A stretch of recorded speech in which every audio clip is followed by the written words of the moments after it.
कार्तिक मास महापंचुक अवसर में मु प्रथमे आम आठमल्लिक उपखंड तथा आठमल्लिक निर्वाचन मंडली समस्त जनसाधारण को मो तरफ शुभेच्छा और अभिनंदन जनाऊँ। आपण मैंने जानती आठमल्लिक एक स्वाभिमान एवं भाईचारा आउ आठमल्लिक सबुबले माँ माहेश्वरी होउचंती आमर अधिष्ठित देवी। तेणु सबुठारु ओडिशा रे प्रत्येक कोण अनुकोण रे आपण जदि कहिबे आठमल्लिक ना को नेबे आठमल्लिक को लोक समस्ते विश्वास करते। ये होउची गोटे आठमल्लिक परिचय। तेणु ये जो संस्कृति ये जो आमर कार्तिक मासर ये जो महापंचुक एटा गोटे आम आठमल्लिक रे वर्तमान कोण अनुकोण रे आपण माने देखंतु जो धार्मिक चिंताधारा जो धर्मानुष्ठान प्रत्येक जगार वर्तमान कार्तिक महापंचुक व्रत समस्ते गाँ गाँव पालन कर। तेणु मोटा हूँ आमर ओडिया जाति भारत वर्षर ऐतिह्य परंपरा तथा 12 मास 13 पर्व मध्य मास हूँ सबुठारु बड़ मास।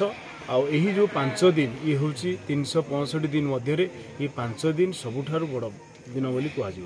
तेणु यही पवित्र कार्तिक मास अवसर रे आपण माने देखंतु पूरा आम आठमल्लिक बुलिलु। आपण माने प्रत्येक गाँव रे माने किछि वर्ष तले आम जेतले बुलुथुलु देखुथुलु जे कम माने किछि हाथ गणती कार्तिकेश्वर पूजा होतला, किंतु आम देखुछु प्रत्येक गाँ पंचायत आपण जो आड़े देखिए कार्तिकेश्वर पूजा सबु जगह पालन करा जाउछि।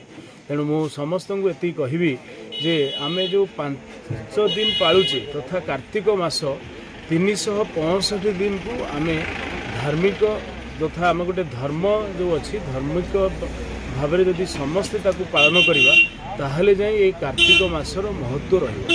तेणु सबुठारु बड़ वर्तमान मुख्य अस्त्र होची वर्तमान समाज रे जो भली भाव में आपण देखुछंती माने